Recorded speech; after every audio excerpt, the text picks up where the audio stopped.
આપનો પરિચય? હું સામતભાઈ જેબલિયા બોટાદ અને અખિલ ભારતીય ગૌરક્ષક સમિતિમાં ગુજરાત પ્રદેશ સંગઠન મંત્રી અને રાજ્યના ઉપાધ્યક્ષ તરીકે બેવડી જવાબદારી સંભાળી માનદ સેવા આપું છું. અત્યારે તમે કલેક્ટર ઓફિસે આવેદનપત્ર દેવા આવ્યા, શું બાબત, શું વિગત?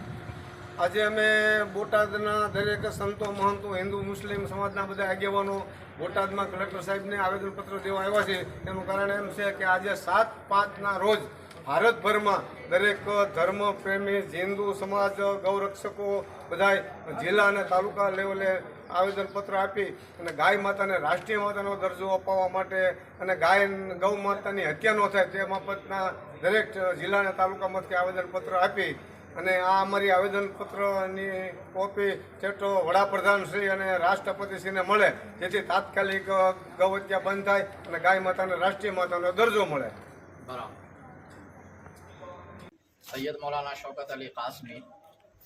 आवेदनपत्र देवा આવ્યા છો કલેક્ટર ઓફિસે, શું વિગત છે?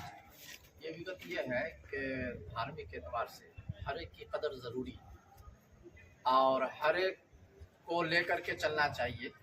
इसी विषय में जो हमारे गाय है जिसको माता माना जाता है और मानते हैं, ये विषय में हम देने के लिए आए हैं कि जैसे और पक्षियों को राष्ट्र पक्षी घोषित किया गया, इसी तरह से सीएम साहब, गृह मंत्री साहब, पीएम साहब और गृह मंत्री साहब से आजिज़ाना अपील करते हैं कि गाय माता को भी राष्ट्रीय माता घोषित की जाए ताकि हर तरह से उसकी हिफाजत हो। जैसे अपनी माँ को हिफाजत करते हैं हम, कोई तकलीफ नहीं देते हैं, इसी तरीका से हमारे गाय माता को किसी तरीका से कोई तकलीफ नहीं पहुँचनी चाहिए, यही हमारी मांग।